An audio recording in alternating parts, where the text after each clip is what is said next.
이번에는 고수들 투자 방법 따라하기 챕터 4인데요. 100%의 성공률이라는 건 없어요. 그 타자들도 보면은 자신의 타격폼을 매년 수정합니다. 어떤 선수들은 1년에 10번도 수정을 해요. 그거는 뭐냐면 투수에 맞춰서, 구장에 맞춰서, 나의 어떤 신체적인 조건에 맞춰서 계속 바꾸잖아요. 주식 투자도 마찬가지입니다. 이런 기법들이 있다라는 거를 여러분이 안 다음에 이 기법대로 하면 무조건 성공한다가 아니라 상황에 맞춰서 플레이하는 거예요. 예를 들어서 외국인 따라서 투자하는 게 돈을 벌 때도 있는 거고 아닐 때도 있어요. 사모펀드 따라하는 것도 돈을 벌 때가 있고 아닐 때가 있어요. 제가 하는 건 이모작 투자 방법, 역발상 투자 방법, 블루칩 투자, 옐로칩 투자, 생활 주변 투자법, 배당주 투자법, 여러 가지들이 있잖아요. 그것들은 다 알려드릴 건데 여러분이 맞춰서 활용을 하셔야지만 되는 거다. 그리고 야구라는 거를 제가 잘 비교하는 이유는 뭐냐면 야구에서는 10번 중에 3번만 성공해도 훌륭한 타자가 됩니다. 투자자도 마찬가지예요. 10번 중에서 10번 다 성공할 필요는 없어요. 그런 사람은 존재하지도 않아요. 워렌 버핏도 막상 보면 한 반타작 정도밖에 안 되거든요. 그런데 잃지를 않아요. 내 투자의 판단이 미스가 났는데 거기서는 손실이 거의 안 나고 판단이 맞은 거에서는 수익이 크게 나면 어떻게 될까요? 평균적으로 수익률이 올라오게 됩니다. 그래서 3할 정도만 투자를 하자. 그런데 안전한 거 위주로 투자를 하면은 여러분들이 총 수익률은 어쨌든 플러스를 계속 유지할 수 있겠죠. 그래서 이런 전략을 말씀드리려고 합니다. 제일 먼저 하는 게 외국인 따라서 투자하는 방법인데 외국인 따라서 투자하면 주가가 오른다, 떨어진다. 어떻게 보세요? 꼭 그렇진 않다. 그런데 꽤 많은 힌트가 된다 라고 표현을 할게요. 주식에서 보면은 이렇게 볼 수 있거든요. 그 매매 동향이라는 게 있어요. 투자자별 매매 동향이라는 걸 누르면 맨 처음에는 개인이 떠요. 그 다음에 기관, 외국인 이렇게 있습니다. 자, 이거는 제로섬 게임이에요. 여기가 사는 만큼 누군가가 플러스를 사는 만큼 마이너스가 있어야 되는데 이 합산이 0이 나와야 됩니다. 그렇죠? 그럼 개인이 사고 기관 외국인이 팔 때는 개인이 끌어올리는 장인데 그러면 보통 뭐 개인만 사고 기관 외국인이 팔면은 뭐 큰일 나요, 위험해요라고 말을 하지만 그렇지 않을 때도 있어요. 이번에 코스피 5천 넘고 6천 가고 할 때가 요때 현상이었는데 꼭 그렇지 않은 상황일 수도 있습니다. 왜냐하면 외국인들이 팔아야 되는 게 고점이라 인식하고 팔 수도 있겠지만 본인들이 환율에 따라서 팔 수도 있고 또는 밸런스 조절 때문에 팔아야 되는 경우도 있고 한국 주식이 너무 많이 올라서 수익이 너무 좋아가지고 이걸 좀 팔고 좀 수익이 안 난 곳에 주식을 살려고 그렇게 해서 약간 밸런스 조절하려고 사는 경우도 있어요. 그래서 꼭 그런 건 아니다라는 겁니다. 자, 그럼 이런 식으로 개인이 팔고 외국인이 플러스고 기관도 마이너스고 이런 경우도 있습니다. 반대로 이런 경우도 있어요. 마이너스고 기관이 사고 외국인이 팔고도 있어요. 자, 그러면 여기서 중요한 거는 이게 최소한 3일에서 한 5일 정도 연속으로 되는 모습을 보여줄 때 제가 이제 좋아하는 그 투자 타이밍의 시점은 뭐냐면 외국인이 3에서 5일 정도 꾸준히 사는데 기관은 안 산다. 기관이 3일에서 5일 정도 사는데 외국인은 안 산다. 이러면 어떤 일이 벌어지느냐? 주가가 거의 그대로 있습니다. 안 움직입니다. 그래서 이때 내가 판단할 수 있는 시기인 거예요. 내가 들어갈 수 있는 요 시기 때인 거예요. 그럼 딱 보다 외국인이 왜 이렇게 사지? 뭐가 있나? 생각을 해보고 찾아보고 공부를 해보고 호재가 나올 것들을 기대해 본 다음에 뭔가 의심 가는 게 있어요. 저것 때문에 사는 건가? 그럼 저도 분석을 해봤는데 확신이 온다. 아, 이거 무조건 좋은 소식 나오겠네. 맞네. 얘네들 사는 애들의 판단이 맞겠네 라고 하면 저도 따라서 사는 거죠. 그래서 얘네들이 사는 걸 보고서 좋은 주식을 찾아내는 방법도 있는 겁니다. 왜냐면 내가 모든 걸 찾아낼 수는 없으니까. 그런데 얘네들이 틀릴 수도 있느냐? 틀릴 수도 있어요. 그래서 꼭 따라한다는 건 아니에요. 그럼 주가는 언제부터 오르냐? 개인은 팔고 기관이 플러스 외국인이 플러스가 되는 순간 주가가 크게 오릅니다. 한 5%, 7%씩 올라버려요. 이때부터는 이제 따라잡기 쉽지 않은 때가 오는 거죠. 그러면 어떻게 되느냐? 제발 떨어져라. 떨어지면 살 거야 라고 하는데 안 떨어지고 올라갈 수도 있어요. 그러면 놓치는 거예요. 그래서 투자자들이 되게 안타까워합니다. 그래서 움직이려면 차라리 먼저 움직여라. 이 주가가 안 움직였을 때. 그러면은 만약에 판단이 틀렸어도 잃는 게 적은데 이때 잘못 따라서 하면 죽어요. 자, 그런 반대로 이렇게 된 게 한 5일 정도 지나면 주가 어떻게 돼 있을까요? 한 30%, 50% 올라 있겠죠. 이런 날 따라서 샀다가 만약 이제 꺾이고 팔고 나면은 당하는 거니까 그래서 일찍 살려면은 이런 타이밍에 사야 된다라는 겁니다. 그럼 반대로 그럼 개인들만 계속 사고 기관과 외국인은 계속 내내 연속으로 팔고 있으면 어떻게 해야 될까요? 일반적으로는 그냥 도망치는 게 좋다. 일반적으로는. 근데 상황상 얘네들이 어쩔 수 없이 파는 상황도 있어요. 그럴 때는 그렇게 우리가 해석할 필요는 없을 것 같다. 뭐 다른 지표들을 보고 다시 판단하는 게 좋을 것 같다. 이게 생각입니다. 그래서 외국인을 따라 사는 전략은 제가 생각하는 전략 중에 하나입니다. 그 다음에 사모펀드 투자 따라하기인데요. 사모펀드라는 거를 여러분들이 처음 들어보신 분들도 있을 거예요. 펀드는 두 종류가 있어요. 공모가 있고요. 사모가 있습니다. 공모는 뭐냐면 우리가 누구나 살 수 있게 준 거예요. 누구나 뭐 증권사라든가 은행에서 살 수 있는 펀드를 우리가 이제 공모펀드라고 하죠. 뭐 물론 요새 그렇게 펀드가 유행하진 않으니까 공모펀드 여러분 뭐 아는 거 거의 없을 겁니다. 대부분 이제 이 시절이 어떻게 됐냐면 다 ETF로 넘어갔죠. 근데 저희 때는 ETF 없던 시절에는 막 공모펀드 투자 붐이 일었었거든요. 자, 어쨌든 공모는 이런 거고, 사모는 뭐냐면 49인 이하. 사적으로 모아서 투자를 하는 거예요. 그러면 이 49인 이하라는 단점 때문에, 소수기 때문에 뭐 보고나 이런 걸 해야 되는 의무 사항이 많이 빠집니다. 깜깜이 투자가 돼요. 이게 어디에 투자했는지를 세상에 알려지지가 않아요. 그럼 비밀리에 막 투자를 하고 다니겠죠.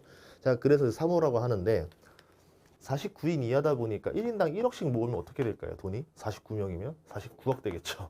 너무 적죠. 그럼 1인당 10억씩 모으면 어떻게 될까요? 490억 정도 돼요. 뭐 적당할 수도 있고 애매할 수도 있겠죠. 자, 그럼 1인당 사모펀드 하나에다가 10억씩 낼 수 있는 사람들이 모여야 되니까 우리는 이 사람들을 뭐라 부릅니까? 부자라고 부르죠. 부자 또는 기업 또는 뭐 재벌 뭐 이런 분들이 모여서 들어가는 펀드예요. 그러면 이 부자분들의 정보력이라든가 기업의 정보력 엄청 좋을 텐데, 이 사람들의 정보력을 이해시켜서 1인당 10억씩 돈을 걷어서 투자를 하려면 사업 계획서를 발표해야 되겠죠. 우리가 이런 거를 해서 투자를 하는 펀드를 만들 거고, 아마 여러분들이 투자하시면 우리 생각에 1년에 20%씩 수익이 날 것 같습니다 라고 보고를 다 해야 돼요. 굉장히 까다롭다라는 거죠. 그래서 확실한 수익을 보장하거나 아니면 이제 담보를 해야 된다. 담보는 불법이니까 보장이라고 얘기할게요. 그러니까 보장이라는 게 현실적으로 요 정도 수익이 날 확률이 굉장히 높습니다라는 거지, 이거 못 벌면 제가 무조건 물어드릴게요라고 하면은 다 불법이에요. 금융에서는 그건 아니에요. 자, 이렇게 얘기하니까 그럼 뭐냐면, 그래 한번 믿어볼까라고 하면서 큰 돈이 들어오죠. 그래서 사모펀드들이 이 고객들의 돈을 모아가지고 소수의 이 돈을 모아서 기업을 인수합니다. 예를 들어서 뭐 예전에 쌍용 시멘트도 인수했었고, 지금 그 클래시스 그 슈링크하는 회사 거기도 인수했었고, 그 외에 홈플러스도 인수했었고요, 웅진코웨이도 인수했었고요, 뭐 여러 개 인수를 많이 합니다. 자, 그러면 인수를 했어요. 이 돈으로 인수하면 어떻게 해야 될까요?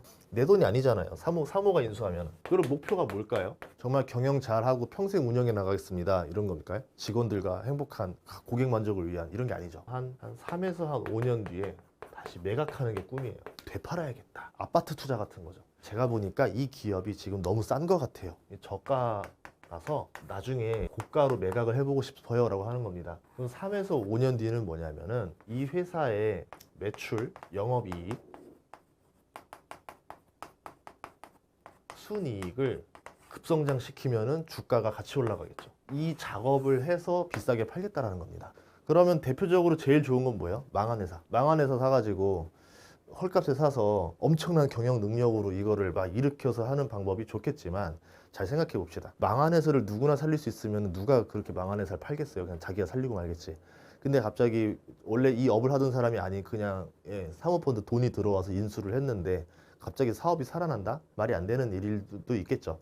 자, 그래서 일반적으로 경영 능력으로 살아나는 케이스가 그렇게 많지 않기도 해요. 다만 업황이 그냥 좋아져서 올라가는 경우도 있고, 또 하나는 뭐냐면, 그럼 기본적으로 작업을 해야 되겠죠. 매출 증가하는 방법, 여러분 치킨집을 인수했다 칩시다. 치킨집 사장님이 사업을 잘 못하는 것 같아. 내가 한참 곰곰이 생각해봐서 가서 인수를 했어.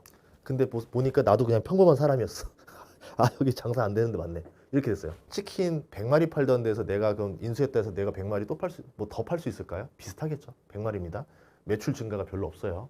자, 그러면 할 수 있는 게 뭐가 있을까요? 근데 영업이익이랑 순이익은 증가시킬 수 있어요. 어차피 순이익 자체가 뭡니까? 순이익 곱하기 PER을 하면은 주가잖아요. 그럼 PER이 바뀌진 않을 거고, 회사의 기업 가치가 엄청 올라간 게 아니니까. 주가를 올리면 뭐합니까? 순이익만 올리면 주가도 올라간다. 순이익 올리는 방법 제일 좋은 거, 아까 여기 이런 거 있었어요. 매출 총이익이라는 게 있었죠. 매출 원가. 치킨에서 야, 국산 밀가루 말고 중국산 밀가루 쓰자. 닭도 우리 중국산 닭 쓰자. 단무지 빼.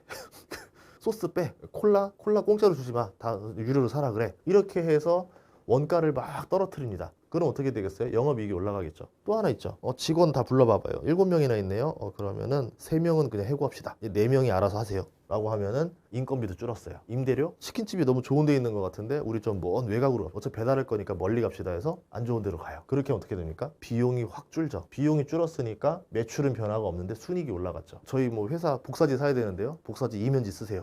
저희 회사 앞으로 신개발을 위해서 투자를 해야 되는데요. 투자하지 마세요. 연구원 다 자르세요. 라고 하면 이익이 올라갑니다. 그렇게 해서 뭐 합니까? 재무제표상 미래에 투자도 안 하고 다 줄였으니까 재무제표상 이익이 올라가니까 주가가 올라갔죠. 그러면 주가를 올리는 방법이 또 하나 있어요. 배당이라는 기술도 씁니다. 그렇게 했는데 주가가 안 오르는데요. 순이익은 올랐는데 주가가 안 오릅니다. 그러면 배당금 늘리세요. 라고 합니다. 자, 그럼 배당금을 늘리면 배당금이 다 어디로 가요? 사모펀드한테 가죠. 그럼 사모펀드는 뭐 합니까? 이 배당금을 가지고 다시 주주들한테 줘도 되겠죠. 그런데 이런 개념이 보통 아니고 뭐냐면 주주들의 돈을 100을 받고 대출로 한 200을 받아요. 그러면 이 200에 대한 대출 이자가 나옵니다. 이거를 배당으로 퉁치는 거예요. 계속 갚는 거예요. 이자를. 여기 나오는 이자를. 그러면 이제 배당 가지고 이자를 갚다가 어느 날 주가가 3배 올랐어요. 그럼 이제 팔고 주주들한테 수익을 배분해 주면은 사모펀드는 돈을 버는 게임이 되는 거죠. 자, 그러면 사모펀드가 어떤 기업을 인수했다라는 신호는 뭡니까? 주가를 기를 쓰고 올리겠구나 라고 보시면 돼요. 그러면 우리가 봐야 되는 건 사모펀드가 인수했다고 주가가 다 오르는 게 아니고 사모펀드라고 신이 아닙니다. 뭐 주가 어떻게 다 올려요? 불가능하지. 그러니까 사모펀드가 주가를 올릴 수 있을 만큼 난이도가 쉬운 기업들은 투자해볼 만하죠. 대표적으로 클래시스를 샀다 했었어요. 슈링크. 제가 되게 옛날부터 되게 많이 노래를 불렀던 기업 중에 하나였는데 그 회사 슈링크 너무 좋고 영업이익률이 50%짜리인데 그거를 인수했어요. 근데 인수한 가격이 제가 봤을 땐 그렇게 비싼 가격이 아니었어요. 왜 판지 모르겠어요, 아직도. 자, 그걸 이제 팝니다. 근데 사모펀드가 글로벌적으로 바이오나 이런 데 투자를 많이 해서 영업망이 되게 좋은데 그러니까 인맥이 좋은 사람이 인수한 거예요. 그럼 어떻게 됩니까? 해외 진출해야지. 해외로 진출시켜주고 이렇게 하니까 회사 이익이 더 늘어납니다. 그러면 이건 좋은 의미의 인수가 되겠죠. 장사를 더 잘하는 사람, 그러니까 뭐 장사 천재인 사람이 와가지고 치킨집을 인수해서 지인들한테 연락해서 야, 나 치킨집 인수해서 다 먹으러 와 그러니까 어떻게 됩니까? 치킨집 장사 잘 됐을 거 아닙니까? 그런 것처럼 그런 식으로 인수가 들어오는 경우는 주가가 빨리 오르는 경우가 존재한다 라고 보시면 돼요. 그러다가 이제 사모펀드가 그럼 팔고 나갈 때 어떻게 할까요? 어떻게 해야 될까요? 여러분도 같이 팔고 나가는 게 좋습니다. 사모펀드가 지나간 데에는 비용을 마른 걸레 짜듯이 짜놓은 형태라서 그 뒤부터는 좀 이제 비용이 많이 발생할 수가 있거든요. 그러니까 순이익이 떨어지는 경우가 좀 있어요. 그래가지고 주가가 안 좋을 수 있기 때문에 팔 때는 같이 팔고 나오는 게 좋다. 그 다음에는 이모작 투자법인데요. 이거는 되는 경우도 있고 안 되는 경우도 있어요. 몇 가지 예시를 들어볼게요. 자, 이제 조선주가 올라요. 조선주가 서서히 오르는데 건설도 서서히 좋아지는 것 같네. 이 얘기는 뭡니까? 경기가 좋아지는 것 같네. 이렇게 봅니다. 자, 어쨌든 조선이 좋아지면 같이 오르는 게 뭐가 있을까요? 엔진이 올라가요. 그래서 조선으로 돈 번 다음에 잠깐의 시간차를 활용해서 엔진으로 갈아타서 엔진을 벌 수도 있어요. 왜 얘만 오르고 얘는 안 오르지? 말이 안 되는데? 그러면 팔고 얘를 사면 되죠. 그러면은 어차피 조선 엔진은 상승 사이클이 같은 사이클이거든요. 이모작한 거죠. 자, 근데 여기서 엔진까지 올랐는데 조선도 많이 오르고 엔진도 올랐는데 뭐 하나가 안 오른 것 같아. 뭡니까? 왜 철강은 안 오르지? 라고 보는 거예요. 철강이 조선에만 들어가는 건 아니기 때문에 철강은 안 오를 수도 있습니다. 그런데 건설 경기도 살아나는 것 같네라는 게 보여요. 그럼 건설 경기 살아났고 조선이 좋은데 철강 주가가 가만히 있을 리가 없겠죠. 시간을 두고 얘도 같이 올라갑니다. 그러면은 얘 올랐을 때 사서 팔고 얘 샀다가 얘 올랐을 때 다시 팔고 얘 샀다가 올랐을 때 팔고 이런 식으로 한 사이클에 여러 번 먹는 방법도 존재한다. 뭐 조선 전에 또 뭐 없습니까? 있죠. 해운이 먼저 살아요. 해운 운임이 막 HMM이라던가 막 물동량이 좋아지고 삽니다. 운임이 좋네? 당연히 뭐가 되겠습니까? 선박 주문이 늘어나겠죠. 그럼 해운으로 먹고 조선 들어가고 먹고 엔진 들어가고 먹고 철강 들어가고 물론 이렇게 생각대로 되면 너무너무 땡큐겠지만 조선 오를 때 엔진 같이 올라버리면 소용없어요. 엔진 오를 때 철강 같이 올라버리면은 타이밍이 안 나와요. 그래서 그냥 이건 눈치껏 상황 따라서 그렇게 갈 수도 있다. 그래서 대표적으로 그런 사이클을 타는 것들이 몇 개 있는데 현대차 같이 자동차 현대차가 있으면 오를 때 이제 모비스 같이 오르거든요. 모비스 같이 오른다던가 아니면 이제 그 다음에 하청 벤더사들 1차 벤더 뭐 이런 사들 2차 벤더들이 막 올라갑니다. 뭐 이런 식으로 갈 수도 있는 거고 아니면은 그 다음에 타이어 안 올랐네. 타이어 가도 되죠. 제가 예전에 투자했을 때 전기차 때 이런 얘기를 했었어요. 시간차가 좀 많이 나는 전략인데 전기차 판매가 늘어납니다. 자, 그럼 전기차 판매가 늘어나면 같이 판매가 늘어나는 게 뭐냐면 배터리 판매가 같이 늘어나요. 장착이 돼야 되니까. 그렇죠? 근데 이 배터리는 교환을 거의 안 합니다. 10년 뒤에나 교환하는 건데 전기차가 판매되면은 저는 뭘 봤냐? 전기차 전용 타이어를 봤었어요. 일반 타이어와 전기차 타이어는 달라요. 기술적으로 달라요. 전기차가 훨씬 더 무겁고 마모도 잘 되고 모터기 때문에 밟으면 급가속이 나가면서 마모도 더 빨리 되고 그리고 이제 무겁고 뭐 아무튼 여러 가지 소음도 그러니까 엔진은 시끄러운데 전기차는 조용하니까 노면 소음이 더 시끄럽게 들어오는 거예요. 그럼 타이어가 노면 소음을 한번 더 막아줘야 돼요. 타이어에게 엄청난 부담감을 줍니다. 기술적으로. 그래서 일반적인 타이어보다 전기차 타이어가 한 40% 정도 더 비싸요. 그럼 재료비가 더 비싸냐? 재료비는 똑같습니다. 기술값이 40%더 비싸게 받는다는 거예요. 그러면 기술 연구비가 얼마 들었는지 모르겠지만 기술 연구비를 뽑고 나면은 이 40%는 꽁으로 계속 먹는 거예요. 인건비가 들어가는 것도 없고 공장 더 들어가는 것도 없고 전기료 더 들어가는 것도 없는데 그냥 먹는 돈입니다. 근데 수익이 안 나던데요? 라고 말할 수 있죠. 왜? 타이어 처음에 어떻게 팝니까? 전기차에 이렇게 될 때 자동차 만들 때 최초에 달려서 들어가잖아요. 자, 그러면 여기다 어떻게 주문할까요? 타이어 10만 개요. 10만 본이요. 그럼 이때 제가 받을 수 있을까요? 못 받죠. 거의 원가로 줘야 됩니다. 왜 그러냐? 니네 타이어가 여기에 달려서 나가는 것만으로도 영광인 줄 알아 이것들아. 이렇게 되는 거죠. 홍보 효과가 나니까. 예를 들어서 우리 타이어가요. 페라리에 들어갑니다. 포르쉐에 들어갑니다. 엄청난 그게 되잖아요. 그러니까 어쩔 수 없이 거의 원가로 줍니다. 그리고 여기서 어떤 일이 벌어지느냐. 한 3년 정도 타면 이제 이 차를 개인 거잖아요. 개인의 것입니다. 이제 이 개인의 것이 된 자동차는 타이어가 다 달았네. 어디로 갑니까? 카센터에 가죠. 또는 뭐 타이어 가게로 갑니다. 이때부터는 개인들이 돈을 내고 해야 돼요. 자, 이때는 이제는 뭐 삽니까? 잘 사야 4개 사거나 2개거나 4개 삽니다. 그러면 이제 여기서 어떻게 해요? 야, 40% 가격 다 내놔. 이렇게 되는 거죠. 다 줘야 되겠죠. 그러면 2년 정도의 시간차를 두고 타이어 가게는 갑자기 마진이 확 좋아지게 된다. 이래서 이런 이모작 투자도 가능하다. 근데 전기차는 한 번 팔면 땡인데 타이어는 거의 2, 3년마다 계속 갈아야 돼요. 그러면 내연기관에서 전기차 비율이 나날이 늘어날수록 전기차를 소유한 사람이 늘어나면 늘어날수록 타이어는 성장세를 가져가는 산업으로 바뀐다. 사양 산업이 아니다라는 거죠. 이런 관점을 봐야 돼요. 반대로 엔진 오일에서는 어떻게 될까요? 사양 산업 되는 거죠. 전기차에는 엔진 오일이 들어가지 않으니까, 모터니까. 그래서 좋은 회사, 이렇게 죽는 회사가 나온다라는 겁니다. 이런 형태로 하는 게 이모작 투자법이라는 거고요. 그래서 반도체에서도 쓸 수 있죠. 삼성이랑 하이닉스 오르고 나면은 그 다음에 갑자기 후공정이 오르기도 하고 전공정이 오르기도 하거든요. 이렇게 하는 방법도 있었고요. 그 다음에 역발상 투자법입니다. 역발상 투자법은 어떻게 하는 거냐면 이 끝이에요. 버려진 선마다 꽃이 피었다. 투자자들이 버려버린 업종에서 갑자기 꽃이 피더라 라는 거죠. 철강 2009년에 죽었다가 2021년에 엄청나게 올랐었고요. 조선 2007년, 2011년에 절정을 맞이했었다가 한 15년가량 사람들한테 버림받았다가 다시 엄청나게 올랐습니다. 아무도 쳐다보지 않는 그 업종에서 갑자기 꽃이 피면서 사람들이 환호하고 관광지가 되는 이런 일이 벌어지더라라는 거죠. 자, 그러면 대중이 버렸던 업종이 왜 갑자기 다시 살아나느냐를 메커니즘으로 이해를 하셔야 될 거 아니에요. 자, 처음에 성장이라는 걸 맞았을 겁니다. 연예인이라 생각하면 될 거예요. 연예인이에요, 연예인. 내가 아이돌이었어요.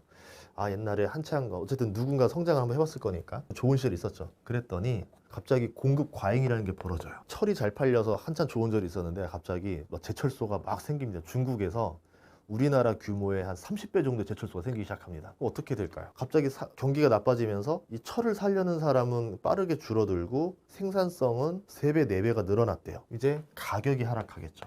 만드는데 10,000원 들어가는데 파는데 9,000원 나가요. 그러면 만들 때마다 1,000원씩 손해를 봐야 돼요. 그러면 안 만들면 되잖아요 라고 생각할 수 있잖아요. 그게 아닙니다. 왜? 매출 총 이익만 생각하시면 안 되죠. 공장 임대료, 인건비 여러 가지가 있습니다. 자, 그러면 사람을 자르면 되잖아요. 아니죠.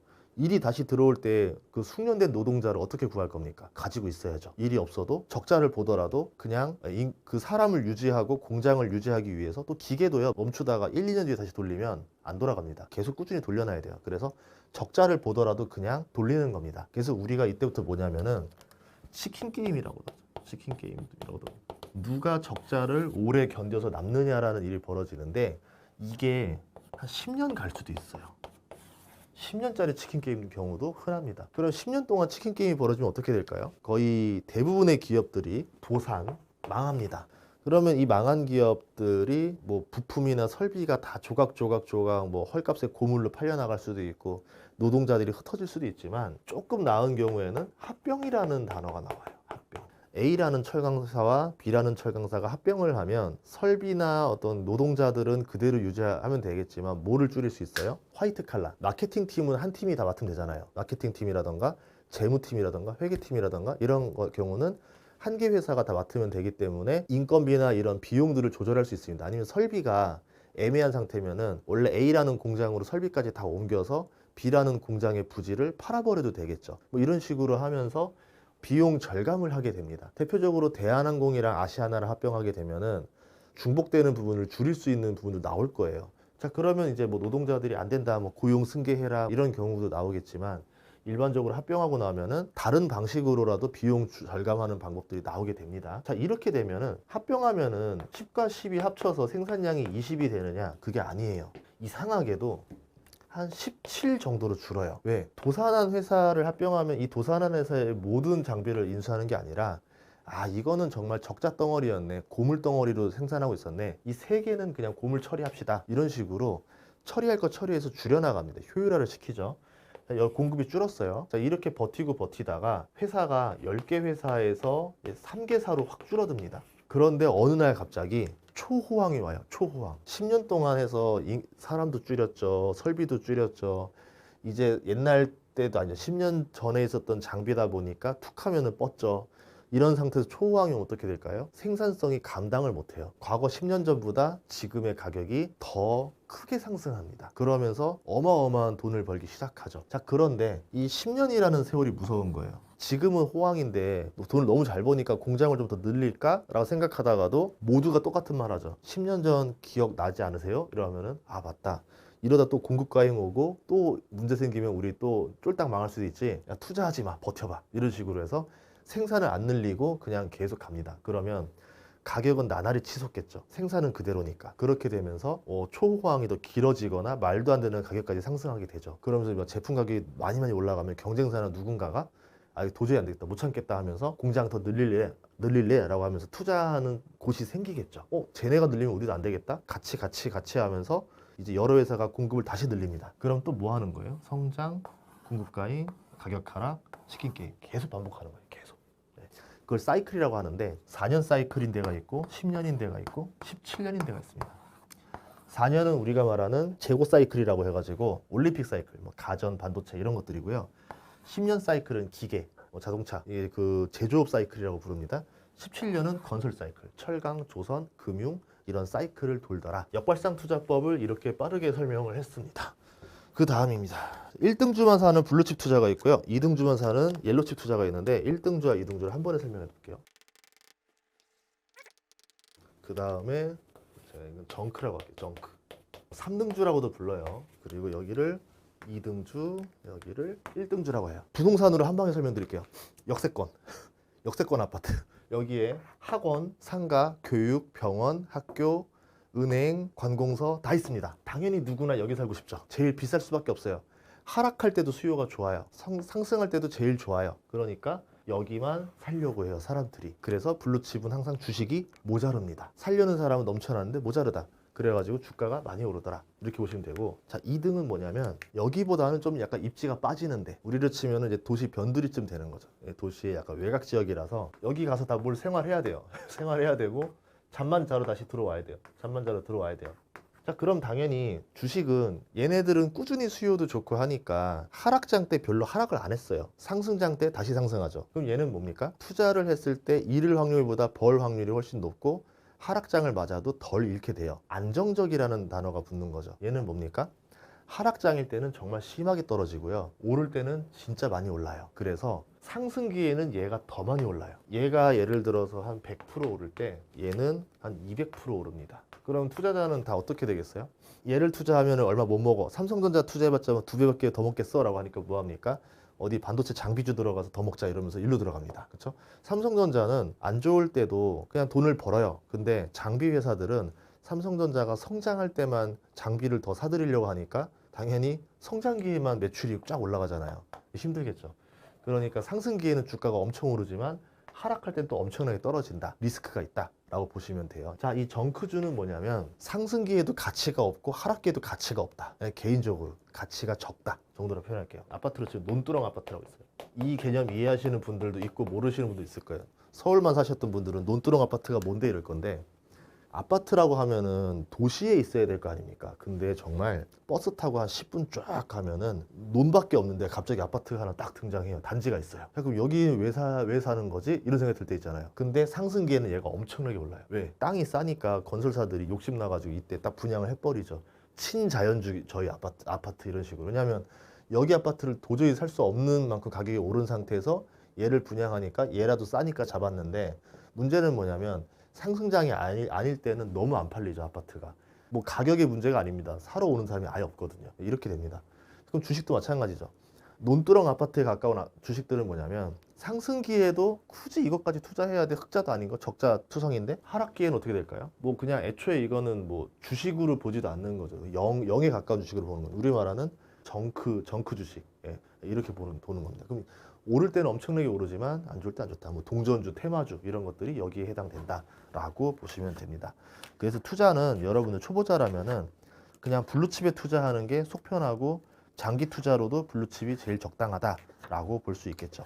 그래서 이렇게 보시면 좋을 것 같다. 요거였었고요. 배당주 투자법은 여러분들 많이 알고 있으니까 배당주는 넘어가도록 하겠습니다.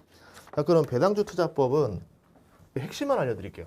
두 가지만 보면 돼요. 배당 수익률은 6% 이하인 것만 투자하세요. 일반적으로 모든 확률은 아니겠지만 초보자들을 위해서 말씀드리면은 6% 넘는 거는 그냥 투자 안 하시는 게 낫다. 왜? 이상할 확률이 좀 있다. 자, 생각해 봅시다. 예금이 2% 3% 주는데 멀쩡하고 좋은 기업의 배당 수익률이 6%가 넘어가면 말이 안 되잖아요. 모두가 거기에 투자하려고 할 텐데요. 그쵸? 그러면 상식적으로 정말 멀쩡하고 좋은 기업이 배당 수익률이 20%라 그러면 여러분 어떻게 할 겁니까? 투자할 겁니까? 안 할 겁니까? 다 투자하겠죠. 투자하면 주가가 올라가겠죠. 예를 들어 주가가요, 배당금이 600원일 때인데 자, 10,000원이 되면 6%가 되는 겁니다. 그쵸? 근데 만약에 주가가 2만 원으로 올랐어요. 그럼 어떻게 됩니까? 배당 수익률이 3%로 떨어지는 거예요. 아무리 나쁜 주식이라 하더라도 배당을 잘 주면 6%까지는 올라옵니다. 근데 여기서 배당이 7%, 8%를 찍는다? 그러면 주가가 조만간 떨어질 가능성이 높다라고 볼 수 있다는 거죠.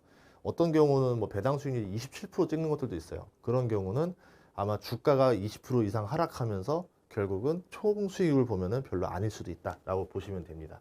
그래서 배당 수익률은 너무 기대하지 마라. 예를 들어서 미국 주식 할 때 배당주라 그러면은 배당 수익률이 뭐 한 2에서 3% 정도 되는 거를 배당주라고 많이 부릅니다. 이해가 안 가죠. 은행에 예금하고 말지 뭐 2% 3% 받자 거기 왜 투자하느냐.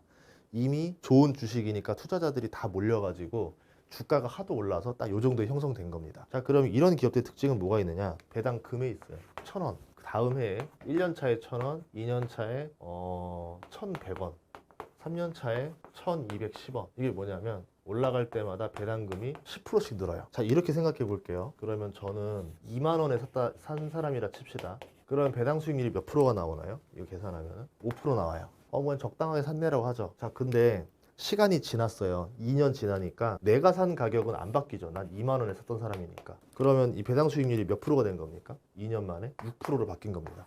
이 속도로 계속 가면은 저의 옛날 투자금 대비 배당 수익률은 나날이 올라가겠죠. 그러면 이 5%인데 기업의 가치가 문제가 없다면 배당 수익률이 5%에 세팅되니까 그럼 얘도 배당금이 얼마까지 올라갈까요? 대략 주가가 한 24,000원 정도 가게 되면은 다시 배당 수익률이 5%가 됩니다. 그쵸? 그러면 저는 아마 이 기업에 문제가 없는 한 배당 수익률은 5%에서 6%가 됐고 주가는 2만 원에서 24,000원이 됐으니까 내 수익률은 배당 받은 거에다가 주가 차이까지 생각하면은 한 30%, 40%의 수익률을 내게 된 거예요. 2년 만에. 이런 개념으로 보시면은 배당주 투자가 뭔지 이해가 될 겁니다.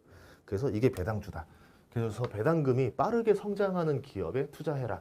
우리가 이거를 배당 성장주라고 부릅니다. 이렇게 돼 있죠.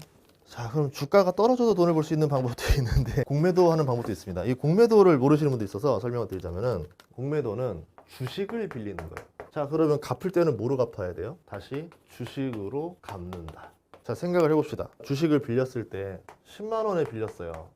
10만 원에 빌렸으면 갚을 때 주가가 얼마가 돼야 내가 이득일까요? 11만 원 됐다 칩시다. 주가가 올랐습니다. 그럼 저는 뭐예요? 주식을 빌려서, 왜냐하면 주식을 빌려서 주식을 들고 있는 게 아니기 때문에 문제가 되는 거예요. 주식을 빌리자마자 저는 바로 팔아버렸거든요. 10만 원에. 그래서 10만 원이란 캐시는 생겼지만 주식은 없어요. 근데 이제 갚을 때가 됐잖아요.